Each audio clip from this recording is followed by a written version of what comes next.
All right. All right. Coach is in. I never took Coach off. He's in now. So we'll start right there. Well, I'll give the quick intro, and I'll let Coach really dive in. But All right. Coach was at Montclair State as the offensive coordinator for quite a long time. He's in the Hall of Fame as a coach. Um, he's really established, had an unbelievable career as offensive coordinator, one of the best programs in Division III in the country at Montclair State. Of course, Derek played there as well. As we know from our podcast, we cover Butler and Montclair State. Those two are covered perfect. What can I say, Coach? Yeah, look, there's a lot of guys to help represent us. What can I say? It's awesome. It's awesome. But without further ado, let's bring Coach on. Coach, give everyone, obviously you coached for a long time. Summary of your coaching background. Okay. Well, I know Derek likes ancient history, so we can certainly dive into that. I started coaching in 1975, and I was at St. Mary's of Rutherford for 3 years, and then I went to St. Joe's of Montvale for 1 year. I was at Immaculate in Montclair for 1 year, and then I was at East Orange High School for 3 years. And then while I was still teaching in East Orange, I was the athletic director, I was an assistant principal, stuff like that, and as well as coaching. And then I started coaching at Montclair State in 1983, but that was part-time while I was still working at EO. And then I was fortunate enough to get a full-time position at Montclair, and that started in 1987. So if you add the part-time plus the full-time, I was at Montclair for 33 years, and I was a running back coach there for 4 years, and then I was the running back coach, special teams coordinator for 16 years, and then I was the quarterback coach and the offensive coordinator for 13 years. So that took me, and I retired in after the 2015 season. So that's like a quick and dirty summary. Yeah. Unbelievable career. You encapsulated a Hall of Fame career in in 2 minutes. That's great. You didn't do yourself justice. But no, it's great to have you on. We're excited to talk what was football and what is football today. And I think we really want to talk about offenses and how they've all evolved, and that's kind of my first kind of lead question. From the time in the 70s up until when you retired, offenses completely changed, and I'm curious over the years, what were some of the things that you did from an evolution standpoint, and how did you evolve over those years? Well, I think when I first got out of school, and I went to school in Connecticut also, so we got a three-way connection here. I went to Bridgeport. So, buddy. Yeah, and Bridgeport was a little different in the 70s. Yeah, you think? Just a little bit. But anyway, when I got out, the wishbone was really the offense that everybody was trying to emulate, and that really started, with Texas and Alabama. And really Alabama got it from Texas. Bear Bryant, and I've read several books about him. He visited Texas, and Darrell Royal was a very accommodating host, and he sat in his meetings and things like that. And then he started to recruit kids that fit into the wishbone mold, and they almost had like what people call like a rebirth of Alabama football in the 70s, where they had slipped a little bit, and then they made a booming comeback when he put the wishbone in. So that was really like the offense of the 70s. But then in the late 70s, Tubby Raymond was at the University of Delaware, and the wing T then became the offense, especially with high school coaches. And as a matter of fact, Casey Keeler, who was a Yep. very successful and still is a very successful coach at Sam Houston, but he played at the University of Delaware. He was a captain on a '79 national championship team with Tubby Raymond, and Tubby Raymond kind of put the wing tee into a package for everybody, and he would have a yearly football clinic in the spring, and hundreds of high school coaches would go to his clinic, and they all left with like a mini handbook and a mini playbook of the trap, the buck sweep, waggle, bootleg, all those types of things that he put in, and they would bring that back and install those packages. So it became a very, very popular offense. And then colleges also, were adapting to it too. And then it kind of went a little bit more towards not just running the football, but really being able to throw the football as well. And Tubby Raymond had that as well. I can't remember the guy's name. It might have been Dave Brunner, who ended up being an NFL quarterback, right? He ended up throwing Todd Brunner. I'm sorry. Thank you. Todd Brunner, yeah. Yeah, he ended up throwing, like, I think in a national championship game, like 49 times at Delaware. So everybody's saying, well, geez, what happened to, trap and buck sweep and everything? Well, they still had that, but they were also throwing the football. A very successful high school coach in this area, Eddie Sadlock. Yeah, buddy, we've had him on. Okay. He's been on. Your ears are still ringing, I'm sure. But Eddie was a Bridgeport guy too. And oh, really? Yeah. And he played at Don Bosco High School for George Fanner back in the 70s. And he ended up throwing the football and had some real good quarterbacks, but he still kept that core of wishbone runs, of wing tee runs. Mm-hmm. And that kind of like took us into the 80s, the 90s, and also in the late 80s. I mean, the I formation. Right. Everybody did that, find a tailback. If you're a high school coach, look through the hallways and see if you can find a tailback. Yep. And give him the ball 35 times. Yep. Right. And, make sure you had a good fullback like Dave Schuman, who could also run the football as well. Well, in high school, I dotted the I. So he was fortunate. I was a 215-pound tailback. My fullback was 155 pounds. It also helps when you can run the 100. He was good, but he was small. Okay, buckle up. I'm right behind you. There you go. No. But Dave was very successful, running the football at Saddlebrook. And the I formation probably took over a lot of the systems. Yep. And became the dominant offense. And then the NFL started to run, two-back split offset backs and things like that. And that kind of evolved into what people call a pro style offense. So, that took you like well into the 80s, into the 90s. Interesting. And then the option kind of made a comeback as well. Looking at Air Force and the service academies. Yeah. They said, well, we can't line up. Right. They needed an advantage in some way, shape, or form. They couldn't match up man for man and just say, hey, I'm going to blow you off the ball, or I'm going to be able to hold up in pass pro for this long. Right. And the limitations were on the offensive line. Of course. Listen, those guys are up at 5 a.m. running 6 miles, right? Like, how do you keep a 300-pound lineman when, you have these physical requirements you got to do every single day? Exactly. And they didn't have 300-pound linemen. There were weight restrictions that the service academies had. So they went back to, the double slot motion, which was really, a wishbone. Right. But it was run out of a different formation.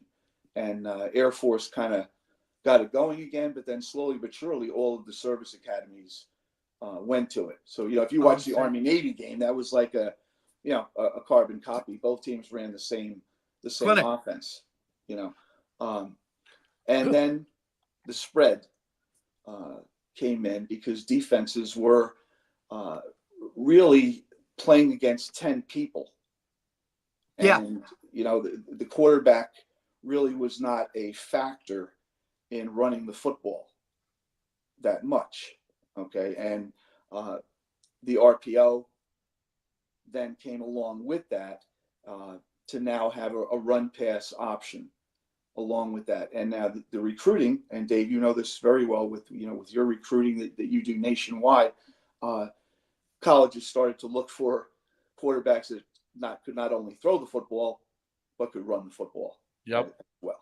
And now you got a different personality, and now schools had to recruit or recruit it to their style and their personality. So the pro style quarterback started to really diminish, and they were looking for the great athlete who could pretty much do everything, right? Run, throw, and be a viable run threat, which put a lot of pressure on defenses. Absolutely. And you guys know now. I mean, now you have have quarterback power, right? Oh yeah, which was unheard of years ago. There was no such thing as a quarterback power. Dave was a tailback. That was power. Give the ball to the guy 7 yards deep, and we'll block down, we'll kick out, we'll lead through, we'll pull a backside guard. And that was power. Now, what happened against the spread was teams were starting to play man free. They were playing 6 in the box, and they were saying, go ahead and try to run RPOs because we already have you 6'5". Right. You have 5 linemen. We have 6 defenders. But now, and again, to the credit of the spread offensive coaches, they said, well, guess what? Now the quarterback becomes number 6. So now we're even now, because if you do give us 6 in the box, the running back can be a blocker and the quarterback can run the football. Absolutely. And now we're back to being even Steven again. Yep. And that's really what's changed. I think that's been the biggest change in maybe the last 10 years, a little bit less maybe than 10 years, is the fact of the quarterback being a real viable threat in the run game. Yeah, I mean, it's definitely a game changer, right? Because being a defensive guy, right? And, now all of a sudden, okay, we're usually 11-10, and now all of a sudden that guy can run. Like that's just you're never going to be right. You're never going to be right. And I think that's like it's something we see all the time, right? It's like, and now it's now guys are even gay, like, oh, he's a pocket passer, or oh, he's a dual threat guy, right? Exactly. And look, in high school, and Dave's the one that taught me this, coaching with him for a couple of years. It's like, look, you might have, quarterbacks, but you're always want to have that athlete that can go back there, take a snap, and just kind of do something. Without a doubt. The Wildcat formation. Yep. Everything's trendy. I've been around long enough to see trends come and go. It's crazy. Yeah. It's interesting. The first time when I saw Vince Young in a national championship against USC, who USC's team was loaded. Yeah, and loaded. Vince Young becoming the extra player every time he pulled and took off. Yeah. That was when I was like, you know what? Because when I first came to Saddlebrook, we were Navy triple option, and our quarterbacks ran. They were they obviously very effective at running, but they were hung out to dry sometimes, right? Because when you pull, they're worried about pitching or something like that, so they may take shots. Yeah. But what happened when I saw with Vince Young, it was like now this guy was in like a free position to be able to basically be in charge of his own future when he's running the ball. And you could run power for him, and you could run all these different things. And I started doing with Steve Baharnis, who went and played at Rutgers. And it was like, I was like, oh my goodness, this is like, you can actually, and you see Tom's River North with Michael Ford. I mean, they're still running that exact offense, QB power, and you can go not just go all the way to the playoffs, but like win the whole thing with a guy like that. And he didn't even have to be. He had to be an effective passer. He didn't have to be a really good passer. He didn't have to be a guy that was good. He could do 1 read or 2 reads, and that was it. Well, that's what happened with that, and that's a good point, Dave.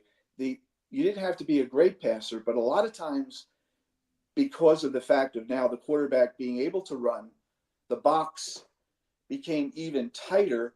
So a lot of the throws were home run shots. Yeah, they were boom, done, they were money. Open, they were open. They weren't things where you say, "Oh well, there's a linebacker underneath." He wasn't trying to fit it into those windows, No, they were playing like almost 8-man fronts. So you had sometimes single coverage, and if you had a real good wideout, well, okay, here we go.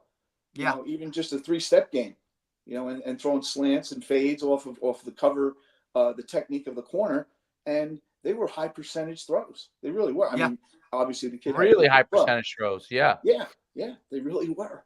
Those comebacks and the curls and I mean, you got some open spaces now because they're rolled down to take away the run.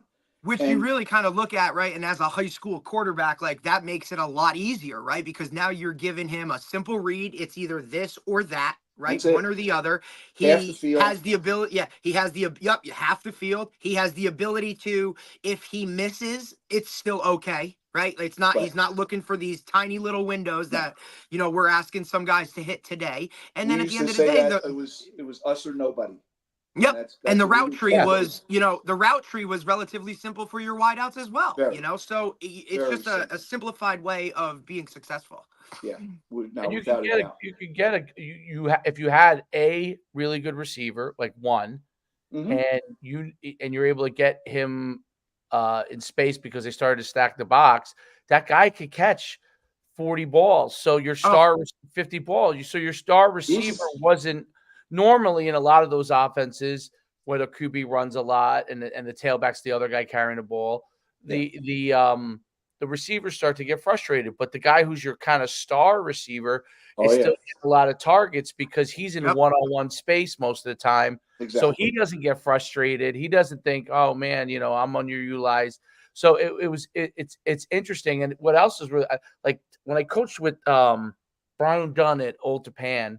I saw like how he utilized it. It was so interesting how to utilize because he was originally a Delaware wing T guy. How he utilized the Delaware wing T in the spread and would use the open side and then basically run buck sweep to the open side, gets all these guys to the point of attack for either the quarterback or the running back, and so it would look like the box was stacked, but he didn't care because he would run the open side. He's pulling 2 guys around. And so now he had numbers and he would just always have numbers. So from a running standpoint, he wasn't so worried. He would look at the box, but he wasn't so worried because if you loaded the box one way or the other, he would figure out how to run the ball with getting more guys to attack, utilizing that Delaware wing T philosophy.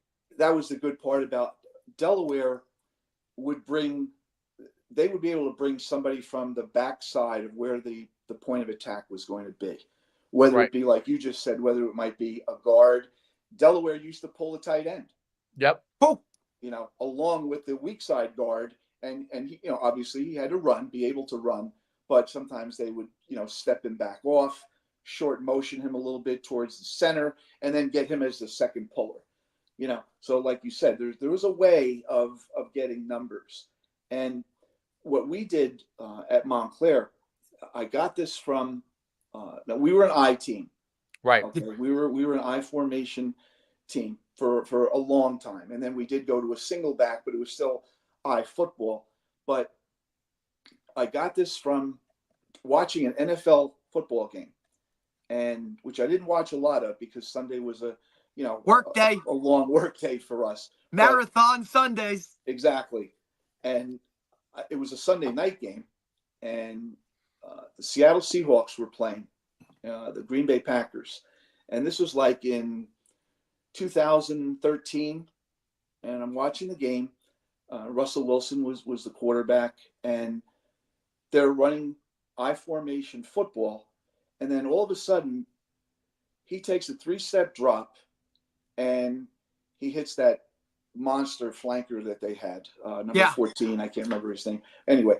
He hits him on a stacked fade for a touchdown, and they run it back. And I'm saying, how the hell they're blocking isolation? So the linemen are clearly at least 2 yards downfield. Okay, the tailback doesn't know that he's not getting the ball. He's slamming up in there, and they're running isolation. And Wilson takes like a quick three and throws a fade to the flanker. Yeah, Metcalf. So I'm looking at it. I was like, wow. First of all, how do they get away with it? Yep. Without the official throwing the flag and saying there's linemen downfield. But they were the first team in the NFL to run. It really wasn't an RPO. No. Because there was no conflict of the same person having to cover the run and the pass. But they showed a full flow run. Correct. But they were throwing the football. Right. So, like for me, making my read as a safety, like I'm seeing down blocks, so I'm coming up right now, and all of a sudden, here we go right by me because you're reading hats. Yeah. Yeah. And your secondary coach says, "Okay, what'd you get, a high hat or a low hat?" Well, coach, you're low hat, coach. He blocked down, and I saw that as a run. All of a sudden, the quarterback is throwing the football 30 yards down the field. So, I had a friend in the NFL, and I called him up and I said, "What the hell are they doing?" And he said, "Yeah," he says, "it's a pain in the ass." He said, "Because we've already talked. The first phone call is to the officials." Right. 100%. You just called up Coach Hill. Yeah, it was all the defensive coaches saying, they're like, these guys are downfield. It's still something you deal with today. We deal with it all the time. How many times? Oh, right, Dave, like RPOs, and we're looking at it, and it's like, yo, the guy's 20 yards downfield. Like, what are we doing? I mean, when we were at Butler and we used to run it, like, we used to have to tell the officials pregame, like, hey, don't blow it dead. Like, if this guy gets tackled in the line, because, we have the option to pull and go. But it would always be a recourse of, hey, he's downfield, he's not. And that's really kind of what it is. Like, I used to, when it really became bigger, trying to teach that safety position as to read high hat, low hat, that was always like a staple. Like, okay, if it's low hat, this is what it is. And now it's a different key. Now it's like, hey, all right, you got to kind of hesitate a little bit. Exactly. So what we ended up doing was we still ran the football out of the eye. Oh, yeah, we did. If we had a strong side run called, let's just say we were in 21 personnel, we had a tight end flanker to our right, the split end was to our left. Okay. We were going to run the football to the right. We were going to run a power play. But the quarterback would take a pre-snap read on the weak side to where our best wide receiver was, the Freddie Carter receiver. Okay. And if there was a window where they were taking the will linebacker and putting him inside the box because we were running the football so much, he automatically would have a hand signal from the split end, would tell him, I'm running a slant, I'm running an out, I'm running a fade. This is what I'm going to run if you decide to throw me the football. Mm-hmm. Okay. So now you'd watch us on film and you'd see a full-blown power play, but we were throwing a quick game to the split end.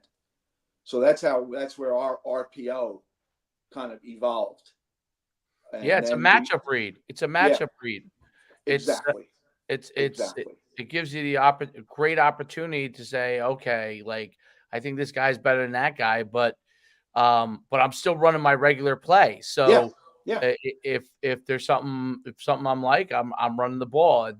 But if I see I got a matchup, I'm going to that. I'm going for it all day. Yeah. But it's a great way to leverage personnel, and I think that's the thing that's so interesting about offenses now. Like, it's gone from this is the system, these are the rules of the system. It's the same way every single time, right? Even whether it's the eye, the wing tee, like this is the and like I remember in high school, like my high school coach would be like, do not, bounce the ball. Like, when you're running to the B gap, you run through that B gap, right? Right. And but that's not the case now, right? Because you tell your backs now, like, okay, here's the designed area where the blocking is going to be, right? And if it's stuff there, you can go here or here. You know what I mean? Right. And you give them that freedom, and it's amazing how that part has evolved so much, which obviously I think started a lot with the inside zone where you're working basically a backside A to front side B, and and so you're looking for that cutback. Yep. But it's but evolved even to like stretch and even when you're in the eye and power, and guys are. I remember when we were at a few times, like we used to do this thing with our quarterback. We would do a front side zone read, but we would bring our guard back around for the quarterbacks as like a lead. Mm-hmm. Basically, it was supposed to go into the backside B, but you remember Chamberlain? He would Derek. Oh yeah. He would bounce it. He would if you saw grass all outside, the time, and he would be run in and outrun there. everybody. Like he would be he Yeah. would be up in there, and then all of a sudden just boom and bang, and he'd be out. And it wasn't like, it might have been B gap one play, right? Like he might have went A gap and all of a sudden he ended up B gap. And then one play it might have been A gap and then he ended up C, or maybe he was all the way out. Like, he just kind of felt it as he made it happen, and then just took what they gave him. Well, again, we're talking about evolution, of football, and like what Dave just said about, having almost like a two-way go. Yep. For somebody. We went to, as a staff, we went to the Washington Redskins preseason camp, and Jim McNally was the offensive line coach, and he's been, all over the place, but really an outstanding offensive line coach.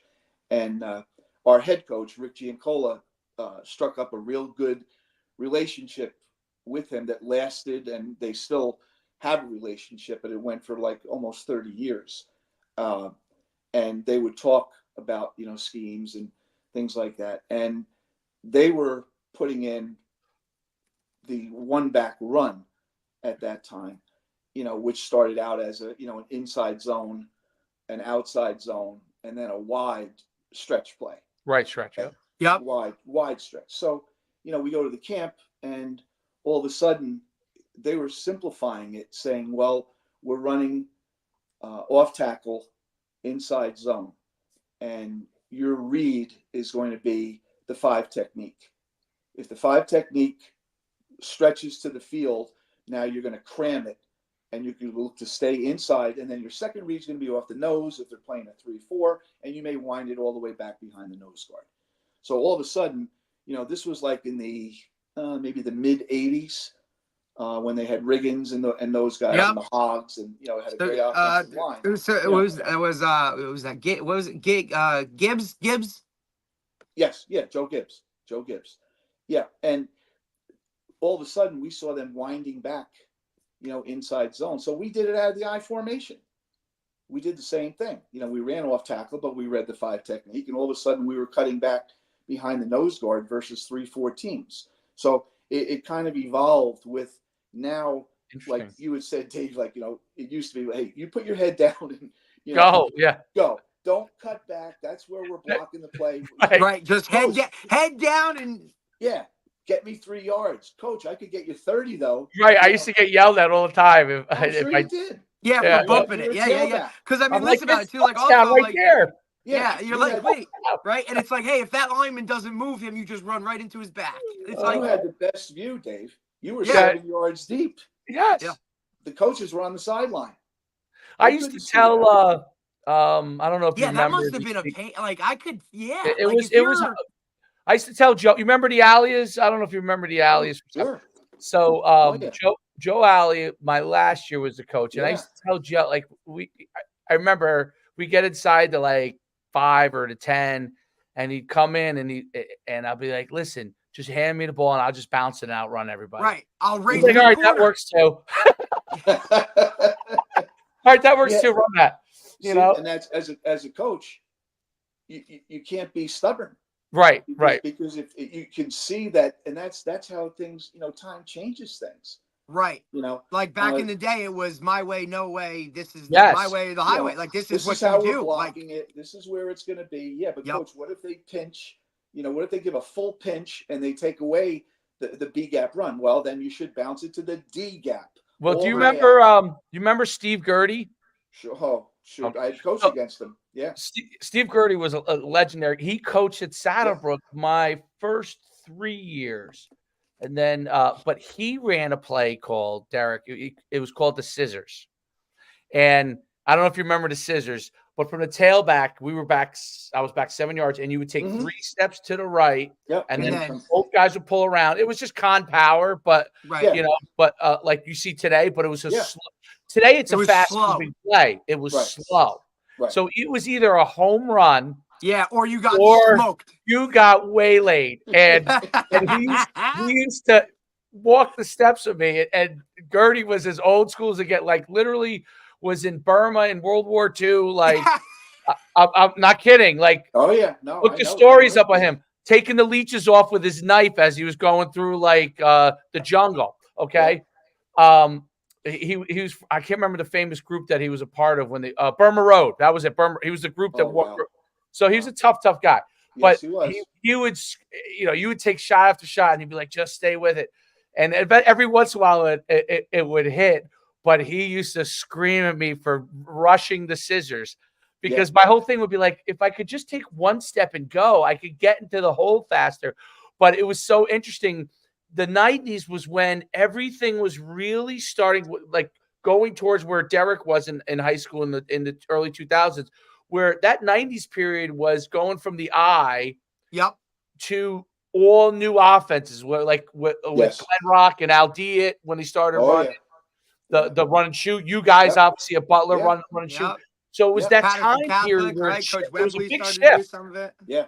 In New Jersey, that was a huge shift. By the time I had come back from college and I started coaching in 2001 or 2002. Like I couldn't believe what everybody was running. It was mind blowing, because I worked in business for a few years and I hadn't seen any. I didn't really know. And I came back and guys were, like, oh, when we play Glen Rock, they're gonna have 5 wide. I'm like, 5 guys at receivers. Yeah, buddy. The only time I saw that was Hofstra. Like we played Hofstra in college. When I was like, I'm like, the only time I'd ever saw it was Hofstra, but that was part of where they got it from. Yes, sir. Definitely. I'll tell you, Steve Gertie was well ahead of his time as far as he knew all the new nuances. He knew what was going on, but he also knew that he had been around for a while. Yep. And when I was this is a true story. I was at St. Mary's, so this is 1976. Steve was at Paul VI.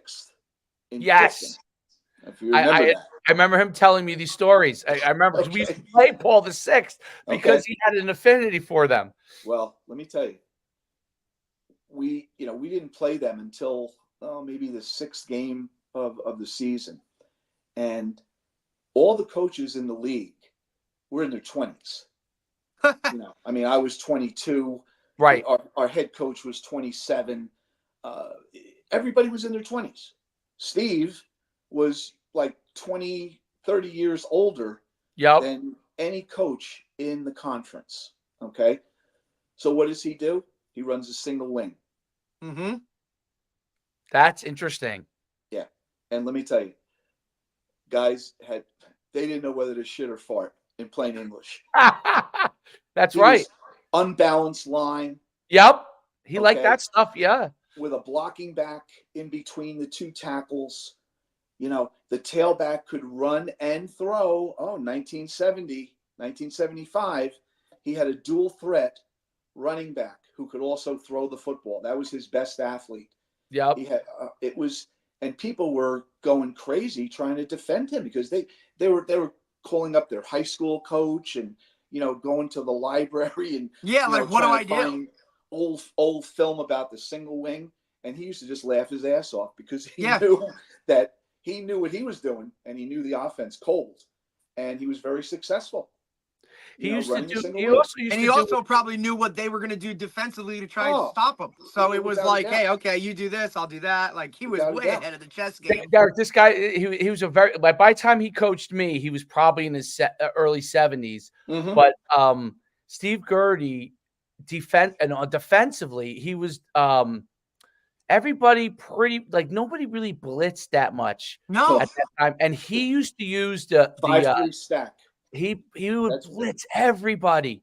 And he used to 5'3". use a monster. I played the Yeah. monster, which was really a Oh, safety. greatest Well, position ever, which is Yeah. now like your rover. Yeah.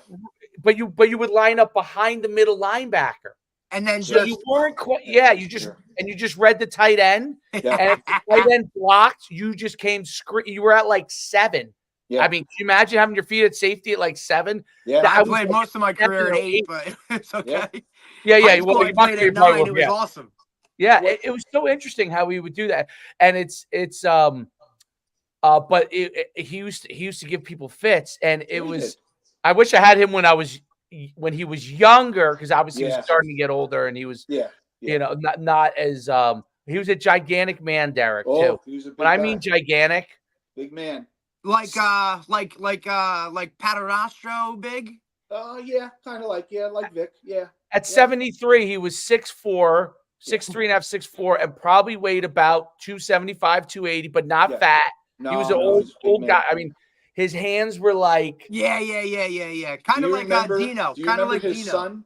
Do you remember his yeah, son? his son was a John great Murray? basketball player. I think he's still is he like, he was a conference He went used to to run.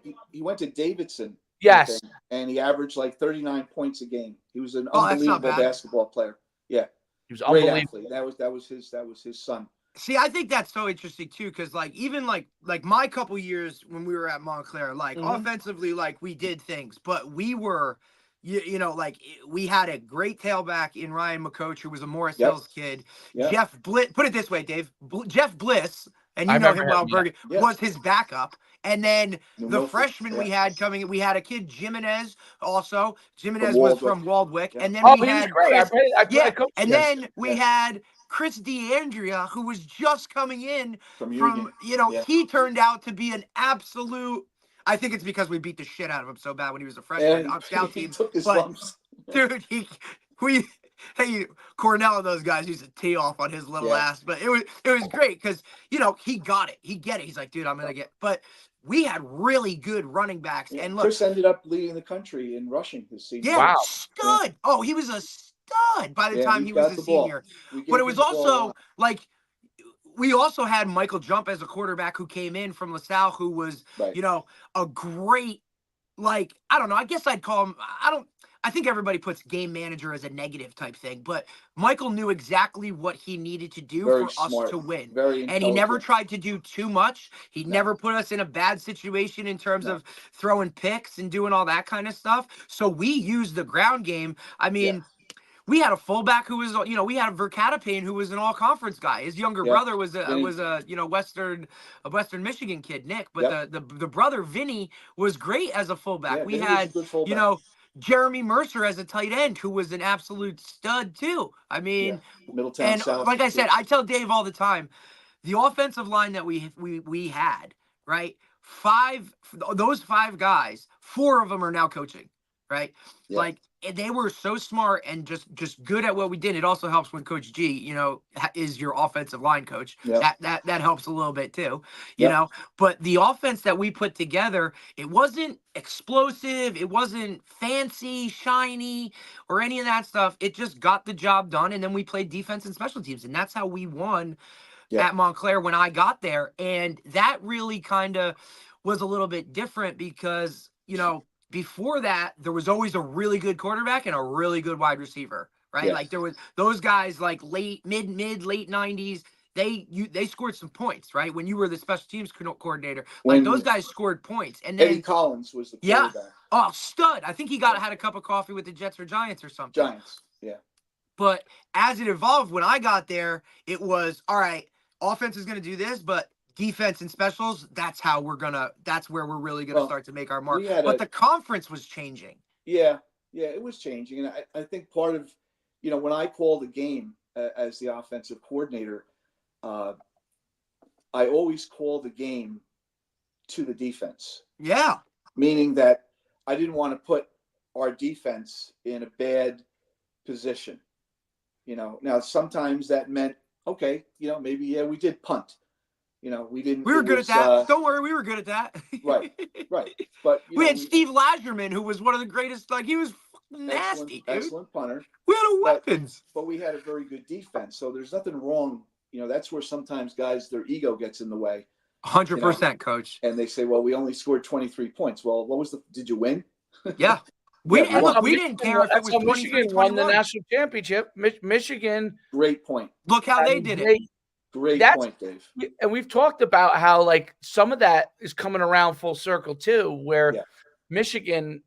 Dude, let's line up with 3 tight ends, or let's line up. Let's bring an extra tackle in the game. Let's line up in power I and just go. Because, coach, the whole thing, like I've said to Dave, is as a defensive guy, like we don't even get to practice tackling that much, right? Like the amount of time to tackle, the way guys are recruiting their defenses, are recruiting it to cover guys.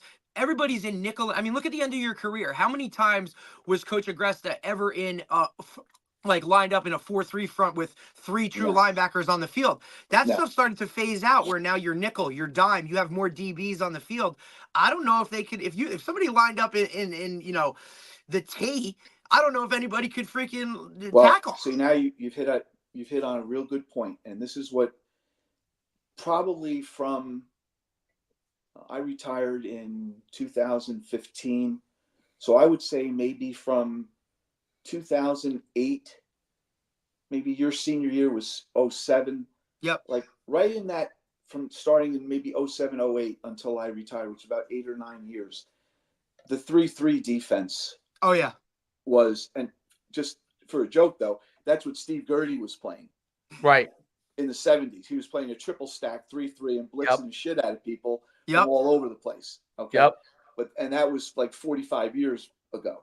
But and that's like I said, he knew that's how football is. That's really how it is. Right. And now here people are playing the 3-3, but the 3-3 was designed for what? The spread offense. Yep. No tight end. And correct. 3-by-1, 2-by-2. So here we are, we're at Montclair and we're still using tight ends. Yeah. So we're playing 3-3 teams and we would line up with a tight end, and they had some difficult adjustments. And sometimes there were, like you just said, Jeremy Mercer. Okay. Jeremy Mercer lines up as a tight end, and Jeremy's like 6'4", 250. And they're bringing up a strong safety from the 3-3 to line up on him, and it was a physical mismatch, and we would run the football to the tight end. That's it. So for us, we said, well, we're playing a 3-3 team, and let's see how they play against the tight end. And then we use 2 tight ends, and sometimes 3 tight ends. And see how they would, these teams that are designed to stop, all this offense. So that's why we never really left. We always had a package of, a power formation. Of course. But then we did, we did a lot of empty starting in. Like once I left, you guys really started to kind of, expand. You were bringing in, you had some really good receivers when I left. Tommy Fisher was a good quarterback for us. Fisher's been on. We had him on. You had Tommy on? Yeah. Smart. Yes, very smart. And but then you still had, that defense, right? Because once Cornell left, it just went to Tweer, right? Brian Tweer. And then you always had a great secondary. And it always seemed to follow the same trends. Yeah. You still had to play good defense, and I'm saying that as an offensive coach, Right. But if you can't stop people, even games that we would win, 49-42, you still had to stop. Somewhere down the line, you had to make a stop. Right. Like I always go back. I always tell Dave about, our senior year when we played Wesley, right? And that was like, you want to talk about, look, and we've had guys that, like, that was different, right? It was like playing against an SEC team. Like, they were different. Yeah. They were good.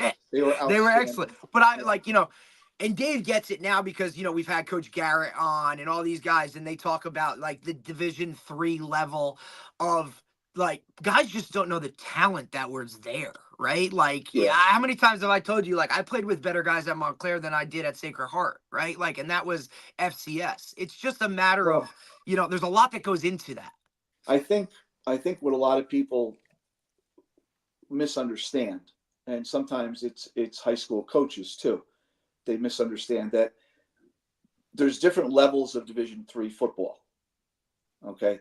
And when I first started recruiting for Montclair, my goal was to hit 3 or 4 schools a day. Okay.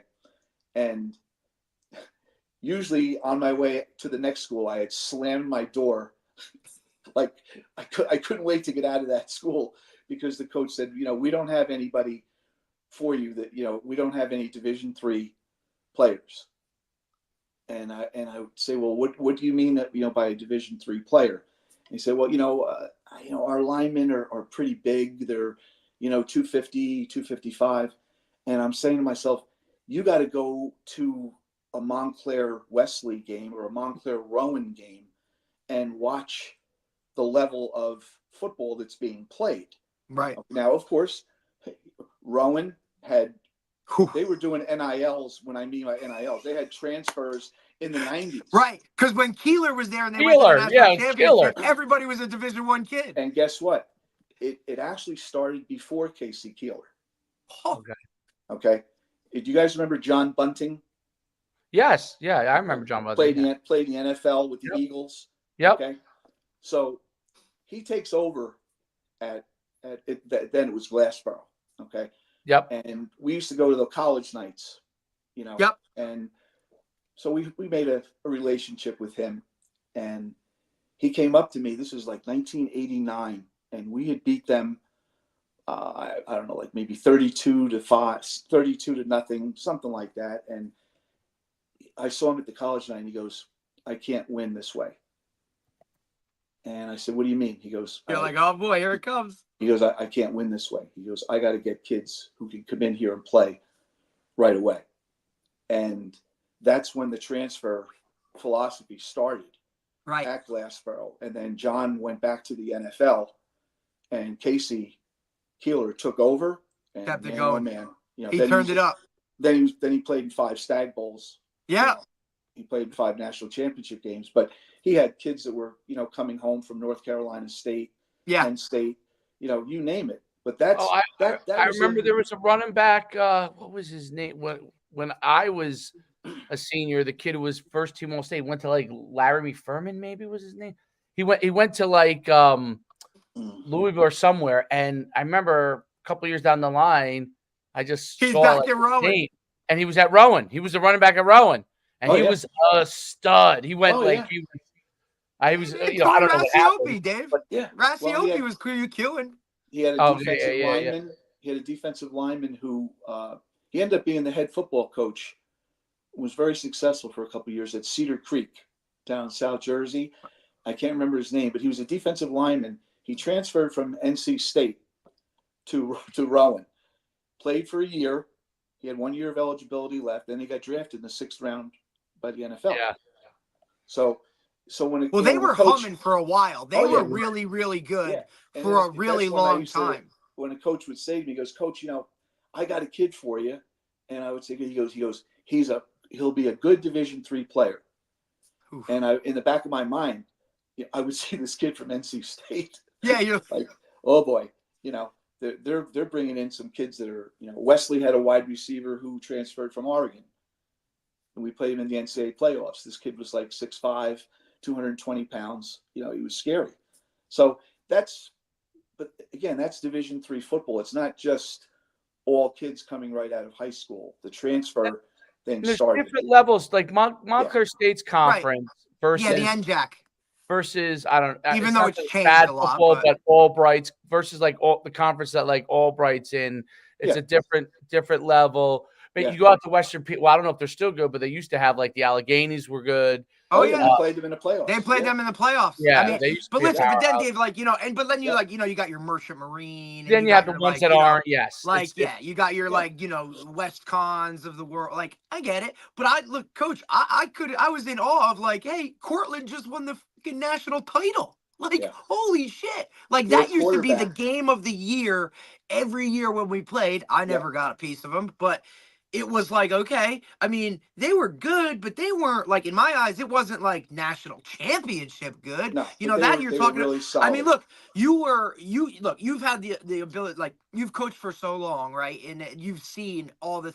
I mean, look, you've played the Mount Unions of the world. You know what I'm saying? Yes. Things of that nature. That's a different. You know what I'm saying? The Wisconsin Whitewaters, the guys that. But if you look history-wise, Montclair State has always won. Well, we've been consistent. I think that was the thing that It's the best thing I really used to defined. tell. When I used to, the old man used to bust my. And I said, "Pop, I won more games in 1 year than you did in 4 years at Willie P. So I don't want you to say shit, like." So Well, I had to. We just shut that one down right away. Guess what? Your dad was a hell of a player. I know it sucks. His Sam Mills story is still one of my favorites. Yeah, He tells a story about Sam Mills. I guess somebody was on what's his Glazier was his coach, was Sam's coach, right? Yeah. At Long Branch, his high Branch, school coach. So Frank Glazier. he tells my dad, Dave, right? Like, hey, his weakness is you got to run right at him. Like, he's not physical. He's not going to take you on head on. He's like, all right. So so dad's playing quarterback or whatever. He runs like right into it, like 3 plays in a row, just boom, boom, boom. Comes to the sideline. He's like, Coach, I don't know what to tell you. And Glazier just looks at dad and goes, yeah, I guess he got better. It was like, what are you doing, dude? Like, well, I mean, Sam and I were good friends, and unfortunately, we lost him way, way too early in his life. Great dude. When he was at Long Branch, he was 5'9", 175, and nobody did recruit him. Right. How many Division I schools? It's also understandable as to why they didn't. Yeah. He was 175 pounds, so he wasn't going to be a Division I inside linebacker, but he was a great wrestler also, and he went to Russia and wrestled with like an Olympic team his senior year at Long Branch. So he had great leverage. Right, he understood that. His hands were probably like. Yeah, and he just got under people. He was able to use his leverage to his advantage, and then he started to fill out, obviously. Of course. And then he used to have a weight restriction when he played the NFL. They didn't want him to get over 230 pounds because they felt that would slow him down. So, he was like 5'9". The program would say 5'9", but I think that was when he had like new cleats on. Yeah, I was gonna say he had some in his shoes a little bit. Yeah, but he was 230, 225. And wow. He got his break with USFL. If there was no USFL, Sam and I were teaching together at East Orange. Wow, that's incredible. Yep. And then obviously he went into coaching. Think about it. It could have been you, Coach G, and Sam. Well, for 30 years, buddy. It's funny because he was Holy shit, that's crazy to think about. He was a photography teacher at East Orange, right? And and he was coaching with us as well. And Frank Bonadise was the head football coach at East Orange. Yeah. And we're watching film, and Sam like nudged me. He goes, hey man. He goes, there's too much film. He goes, and he had just come off of his playing career in college. Right. So the USFL came along at the right time for him, and then he played 3 years with the Stars, and then Mora took him with him. Right. I mean, listen, even if that relationship hadn't whatever, he may have never been what he was. Yeah. Well, Jim Mora tells the story that he had to defend him every day. Every day in preseason camp. Because they wanted to cut him every day. Now, isn't his son a coach too, or? Oh yeah, NFL coach, right? NFL, yeah. He was with the Panthers for a long time. Did he play at Montclair State? His son? Yeah. Sammy played 2 years for us. Yeah, he played 2 years for us, and then he got a job with his dad as an assistant strength and conditioning coach with the Carolina Panthers. And then he took that into he got let go by the Commanders. Okay. They let him go. Oh, right. But he was there for a long time as a coach. Oh yeah, he's been in the NFL for about 16 years. Amazing. Yeah, that's crazy. That's a defensive line coach. Yeah. Yep. Yeah. I think he'll be back again. A lot of guys too, I always talk about Coach Hill, right? And then his relationship. I mean, he just retired as a high level, one of the highest referees in the game. Yeah. Yes. Oh, Tommy Hill. Yeah, the brother. Yeah. Oh, yeah. No, that's a pretty good pretty good lineage of people. And I always felt like, Dave, I always bring up, like, and every guy we have on, like, swears by our coaching staff, right? And they talk about Coach G and Coach G. I mean, can you talk about that a little bit? Just, like, kind of your relationship with him for, like, I mean, think about it. You guys went from coaching baseball together, right? And now, now you all of a sudden, Division III, when I was getting there, just became, like, we just started spring ball. We didn't even have that. Right. Well, I got hired by Fred Hill. Right. Originally. Yep. And this was in 1983. And I was going to be, at that time, Montclair had a JV football team. There was JV football and varsity football. And all the teams in the league had JV football, and Army, Hofstra, all those teams had JV. So we used to have like an 8 or 9 game schedule. Damn. But it was my first year on the staff. And I got hired in March. And then Fred got offered the Rutgers baseball job. Right. That was the jump he made. In August. Oh. Okay. So now we're getting ready for camp. And Coach Hill got the job and signed with Rutgers on August 10th. Oh, hello. Okay. And camp started August 22nd. Back then it started later. Okay. Wow. So Coach G had 12 days. They appointed him within 3 days as the new head football coach. And he had been an assistant for 7 years with Coach Hill. So he talked to me and he moved me up from JV to running back coach with the varsity, because that's what Fred coached. Right. And that's where, our relationship started. We're still, he's my best friend. He's the man. We've maintained our families and everything, have maintained well, that. Shit, you guys were in that small ass office together forever. So Jesus Christ. Yeah.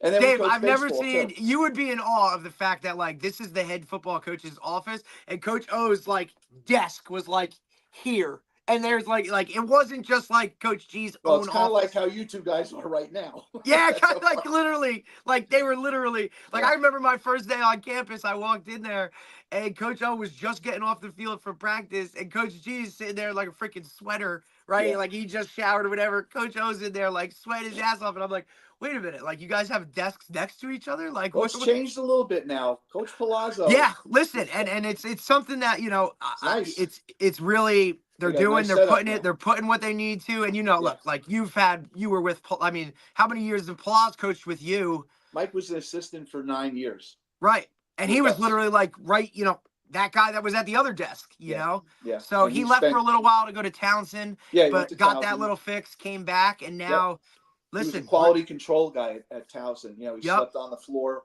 that type of deal, and came back. Working his way. And then we got the ability to get another full-time assistant, because for which all the I years, thought was huge, right? And you were kind of one of the last schools in the NJAC. Like a lot of these other schools had multiple full-time head coaches, but we were just fortunate enough that, look, you were basically, it was Coach G and you full-time. That's it. Coach Agresta did a lot in the building that really didn't get any whatever. But he had a full-time teaching job. Right. But he also put in full-time work. Like, I think, look, that's one of the things I talk about all the time is like, my coaches got paid shit, but they put in full-time work, man. Yeah, like, you talk about Sundays, coach, and we didn't go in on Sundays when I was there, right? Like, we didn't even go in on Sundays. Right. Coach Dave, they would work, I'm telling you, on a Sunday, because remember, we had Coach Santora on, he was talking about all the video and how long it would take to, do everything. I mean, these guys would fucking sleep there from Saturday night into Sunday and then just roll with it. The amount of time was insane. You had to put in a lot of time on Sunday to be prepared for, for Monday. But it was very interesting. Rick was there. He was an assistant for 7 years. Yep. And then Fred left to go to Rutgers, and then he was the head coach for 40. So not bad, right, Dave? Not bad. I mean, nowadays, no. Who stays at one school for 47 years? No, nobody. It just doesn't. It just doesn't happen. Yeah, And I was there for 33. Todd was there for 22, maybe, I think. Long like that. So there was some continuity. Yeah. And I mean, look, and you've worked with amazing guys, right? Like Coach Garrett. Mike Seary. Coach Garrett was with you for a while. Who else? Billy Johnson. We've had him on. Coach Jay. yeah. Like he was there. Like you see, Coach. Like he was. I mean, Moose. Good He man. was. Good man. And a very good coach too. Well, It's funny because like now I bring all these guys on, right? And Dave gets to like see like how I was coached or what I was, what was there for me, like to see the example of how things are done. And now he kind of gets like, okay, now I get why you are the way you are, buddy. Like, there's a contrast because I know when Dave was at Yukon, Dave went there and there was like a changing of the guard, I guess you could say, right? Skip Holtz. Tom Jackson was the head coach. That's who recruited me. I was a out of his mind, completely out of his mind. Tom Jackson was out of his mind. He was crazy. He was great. Yeah. And he man. listened. So, and I'll tell it in a second, but then Skip Holtz came in. So when Skip Holtz came in, it was like, so kind of give you an idea, Derek. Tom Jackson, great recruiter. Great recruiter. He was a CEO, completely a CEO coach. He did not. Oh, really? No X's and O's, didn't call plays. Was he an offensive or a defensive guy? He was he's Penn State guy. So he approached it like Joe Paterno approached it. Yeah. And we would have, he was a great recruiter. We would have so much talent, but we clearly would underachieve. And part of the underachieving was, even though we still would win more than we lose, but we would underachieve in a sense that we had the talent to win every year. We really did. And but what it was is Tom Jackson was very like he was a 3-strike guy. So guys would take advantage of the 3 strike. Oh, hell yeah. And so literally Just guy doing getting a crazy fight at a bar, Yeah. So it was hard to win. It was hard to win championships. A lot of 2-strike counts. Yeah. Which is, even though we had great coaches, like Vernon Hargraves was the linebacker coach with him. Oh, sure. Who's still around. And yes. Kogel was our D-line coach, who was a legendary guy, played in the NFL. And he had a bunch of guys. But when Skip came in, and one of the best moves he did was keep Vernon Hargraves. But when Skip came in, he was even though he's only 29 years old. He was like a strict, like. No, you couldn't go to the bar in the season. Oh boy.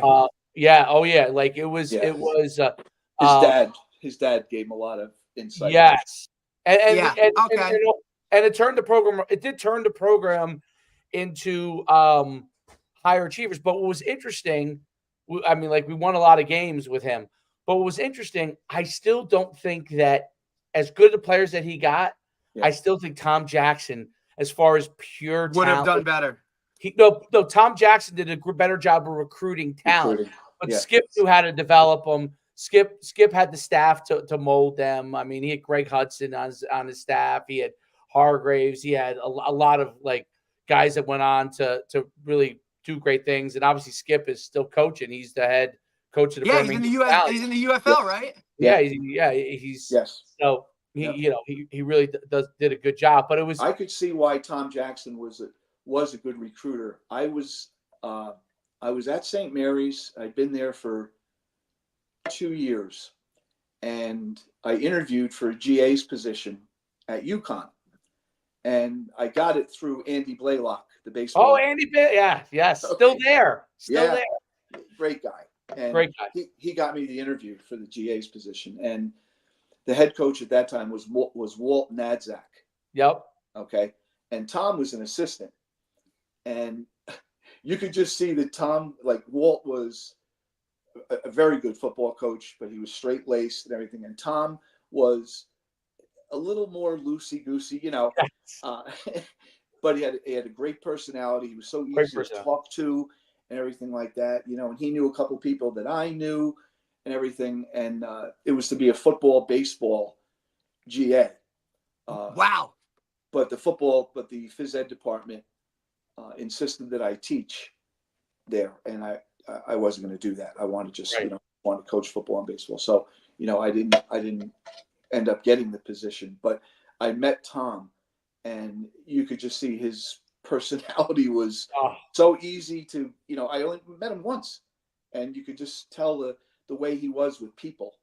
He was definitely, and Derek, he was a great football player. He was a captain for for Joe Paterno. I mean, he was like a That's legend. big. I mean, He that's was a big in itself. legendary Penn State football No, he player. was legit. He was legit. Yeah, he was legit. It's almost like if you had kept him on as the recruiting coordinator, and then Holtz came in and did his thing, like you guys would have. Obviously, they wouldn't have jived because No, they wouldn't have got along because Holtz. Strike three, buddy. Good, look. Yeah, I also thought that was a great thing. When he got fired there, that was his last job. That he never coached again. No, you're right. It's crazy. I would see him at the Yukon games, and he would come to watch he would come to watch the basketball games. Of course, get the tickets for lifetime being head coach there or whatever. Hell yeah, I would see him, and I talk. But I mean, he was always personable. But it was interesting because he was one of the few guys that once he got fired, never coached again. Like that was rare. Yeah, he never coached again. It was almost like I think he went into business or something. He probably did well, I'm sure. Yeah, he probably went and made money. I'm sure he did. Yeah. He probably decided, let me go make some money now. Yeah, like I don't need this shit. I don't need to be taking this shit. At that time, it probably was a good move. It probably was. Yeah, back then. Yeah. Yeah, well, I mean, think about it, because you've seen coaching become, as you evolve through your career from, look, you're doing baseball and football to like you became just football. Like you watched it grow literally in front of you as it kind of what happened as the school grew as well too. Yeah, in 2003, right? The NCAA, my senior year of high school. Approved, that's when Coach. Yeah, they approved spring football. So Coach G and I were taken out of baseball. Right. And I'd been baseball for like 18 years at Montclair. Yeah. And good baseball there too, man. Like, oh yeah, no, we had 3 national championships there, so it was good baseball, and but the NCAA put such limitations on what they call spring football. Oh yeah, we couldn't even use a ball. My first year was the first time we got to use a ball, Dave. Yeah. First year we couldn't use a football. We couldn't go against the defense. So hey, every play was a touchdown. Yeah, no shit. Nobody was on defense. You're running on air. Yeah, Dave, it was crazy because I had just done a year at Sacred Heart, right? So I had a full-blown spring ball, right? Like I had 15 practices, a game where we banged out, and then now I come in here, I'm like, what it was crazy. And then we couldn't use footballs, so I talked to George DeLeon at Syracuse. Great dude, rest in peace. Yes. And I said, what would you do? And he looked at me. He goes, holy shit. He goes, you can't use a football? I said, no. He goes, well, why don't you do what we do in the winter? Because in their winter drills, they couldn't use footballs. So they taped towels. Yeah. So that was our football. DeLeon was Yukon. He was a Yukon. I think he was a Yukon guy, George DeLeon. Pretty sure he played at Yukon. He played at Yukon. Dude, he was awesome. Or Southern Connecticut too. Oh, maybe it was Southern Connecticut. Right, because Southern Connecticut. Because he was always with who? Who was the his other coaching? Yes, he was with Pasqualeone. Yes, Paul Pasqualeone. Right, because I think Coach DeLeon recruited Dad. Right, he recruited my dad. So Dad always had a big relationship with him. Too. Right, that's where they got their start. Right, so that's where they would have either played against Pop. We played them in the NCAA playoffs in 1985. He was the head coach at WestCon. Right. And did a great job there. Right. He was a WestCon guy. Yep. Right. Yeah. But which is amazing. I don't think WestCon has won much since. They used to be in the NJAC, dude. I played them for 3 years and smoked them. Dave, they went to that. Was that the New England Conference? It's like the NE10 or something of that. I don't know. It's a lot of teams that don't have the talent we had in the NJAC. And they've been doing pretty well. I mean, when I say pretty, like maybe a 7 win. Yeah, Well, remember, Dave, you know how it is. We talk about it all the time, how Division III in the Northeast, it's just flooded market, right? Like there's just so many teams and we're all over. Whereas now, like, when we're doing our national stuff and we're looking at kids from Florida, it's like Division I or nothing because there's nothing else down there other than Division I. Even Coach Delaney, right? Jimmy Delaney from High Point, who made the move down to Georgia. Right. He's told me numerous times, he's like, Derek, if there were Division IIs, Division IIIs down here, more of them, it would be incredible. Like there'd be so many more opportunities for these guys to play. Yeah. It's just, not many kids from Georgia are going to come up and go to Keene.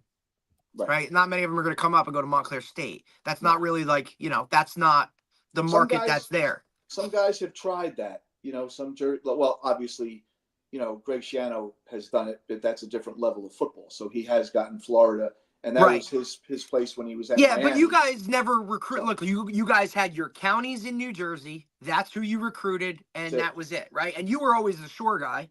Yeah. Oh yeah. Yep. I had like 110 schools that I would have to recruit. Wow. Listen, Dave and I it's been interesting since we've come from North Jersey down here and seen the difference of, it's just different. It really is. You get below that bridge and it's just different. I don't know any other way to put it. Better lifestyle. Yeah. Oh yeah. Yeah. Way better. Football is different in that it's, unlike North Jersey where every town basically has, for lack of a better word, has a high school team. In North Jersey. Down here, it's regionalized. Yes. And bigger schools. You're right. There's not that many Catholics. Like, there really is very few. Like, whereas in North Jersey, you really can do whatever you want football-wise. You can go wherever you want. Literally. Down here, you are a little limited. Yep. But there is also like, I live in Lincroft, which is Mid-South territory, right? Which is powerhouse. Yep. But down the block is Red Bank Catholic. So it's 2 minutes one way and 5 minutes the other way. And now Donovan Catholic they've had a research now, right? Recently, but River. Yeah, and they're even for and then you have obviously St. SJV, which is the changing of the guards all the time, right? So like that's changed a lot, but it's not. Look. Tariq Holman's doing things at St. Thomas Aquinas, but that's also that's Edison, so now that's kind of like that's different in itself, right? Immaculata used to be, that they're trying to build that back up. Mike it's just and he's a great dude. Coach. Love him, dude. He's a really good dude. Good football. He used to run Mike Colombo when he was at. He played at Southern Connecticut. Oh, he did? Yeah. Where was he at before? He was. I remember because we were in the playoffs when I was at Delaware Valley. Del Valley. And he had that. He was running like the wing T, I think, but it was like a shotgun. He ran. Yeah, it was a different version. Yes. Yep. It was a different version of the wing T. He ran unbalanced, like single wing type stuff, and they ran. Man, they could run the football. Wow. I remember we were looking because we were on one side. We were looking at the teams who could possibly be in our side. Yeah. And we're like, oh, if we get them, they're going to be like. They're going to be an issue from a size standpoint because they will be unbalanced, But they didn't. They ended up being on the other side, and I think they lost to I don't remember if it was Summit or Par Hills. Mm-hmm. Probably Summit. and we got Rahway, and then which was actually a good matchup, a better matchup. Yeah, because we were able athletically to match up, and then we had and then we had Cranford, which had huge guys. Yeah. We were faster, and they had this one guy who was the quarterback, Reggie Green. He was an unbelievable athlete. But I remember him. Yeah, terrific athlete.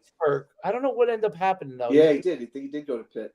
He was unbelievable. Eric's a very good football coach. Oh, he's a fantastic coach. Great coach. Oh, and the line especially, what he does with those linemen, those guys are all huge and they could all play. Yeah, and he's huge. He's huge. Oh yeah, he's a big guy. We had a couple kids from Cranford do very well for us. Chad Falcon, ended up. Oh, Chad was a stud. He had a cup of coffee with the NFL, right? And then he played in Canada. Yeah, he was and he was the DB, right? Yep, safety. Yeah. So think about it, Dave played DB in Canada. Like, you definitely got to be a little higher level guy up there. You better be able to cover. That's for sure. Like, I don't know how that shit's crazy, but it is what it is. Yeah, listen, Montclair has had a lot of guys, look, whether it's homegrown, whatever, but cup of tea, cup of coffee with these NFL guys. I like when I look at it more so than, the others around in comparison. Guys really kind of, got an opportunity for, how things were done there. And I'll swear by it forever. Like it was a move I made in a time in my life when I really needed like people to be there and help me. And, you guys came with open arms, and it was, I just needed that, and I'll never forget that. And it's really kind of just set me up for life in no matter what. Like, because I tell people all the time, there's not a job interview or something that I've been on where, oh, you went to Montclair State? Like, the network is unbelievable. Yeah, it is. It is. That's, you know, the size of the alumni is a pretty large group now. I mean, the school is, I think the enrollment now is 22,000. Right. So, and that's crazy because when I was there, that's like double to what I was there. well, when you were there was only, just don't hold me to this, but I think there were maybe 5 dorms. Yeah, there was like nothing. Now And I tell now you, there's Dave, it's like 14. totally revamped. Yeah, There's 14 like I go back dorms to now. campus, I have no idea where I am. Yeah. Everything that was a They were parking lot building is there now a for building. Yep. years. They were building there for years. I've eaten Everything that was a I've eaten at parking the lot is diner at now the a bottom dorm. of the hill. That's At the Red Hawk Diner. yeah. I've eaten Yeah. at the diner at the bottom of the hill. Definitely. Yep. There's always was construction going on over there. Always. I think I still got parking tickets, but it's all good. Well, you know what? They're kind of running out of room now. Yeah, Right. I don't know where they're You know, going. they're There's kinda nowhere to go. landlocked right now. And the nice thing they did for this past baseball season is that they now have field turf now. Yeah, Yogi Berra. I saw they redid Yogi Berra, right? Yeah, it's all field turf. Every part of it is field turf. And, Oh, the whole field, infield, and everything. everything, the mound, Nice. everything, but they share it with NJIT. Okay. So they kind of split the repair. Right, cost. because didn't the minor league team leave? Yeah, They now went to playing- Hinchcliffe, right? They're in Hinchcliffe in Patterson. Yep. Dave, Yeah. remember we were talking about Hinchcliffe, how they had redone it, and some of those guys were doing things over there. It's beautiful. The new stadium. Wow. They also have they just finished the museum. Oh, okay. That was the Negro Baseball League. Yes. They have a museum there now too. It's really Yeah, Coach beautiful. Wembley, who we've had on and whatever, Benji, like he's yeah. real big, prominent. Obviously, he's a Patterson guy. He's So got a lot of clout. So Well, Coach, it's been great having you on. It was enjoyable. I enjoyed it. This was a thanks, great, Coach. great time. I really appreciate it, and we'll see you real soon. Okay, good luck with everything you guys are doing too. It's really Thanks, great Coach. to Appreciate you taking the time, buddy. It Always. really is. All right. All right, Be safe, Coach. guys. Bye. Take care, Coach. See you later. All right, that was great. Coach is the man, bro. Yeah. Let's end the podcast right here. Great podcast. I mean, covered a lot. I mean, I dove into the archives there. Some coaches. It's interesting because I know Coach knew those guys. He's been around a long time. He's like dude. I'm telling you, his Rolodex, right? Like you throw out names and it's like, oh, this guy. Because I mean, look, those guys have been around for a long time. Yeah. Oh yeah. It's great. It's great talking that stuff. All right, let's go. The old school guys are so funny. It is.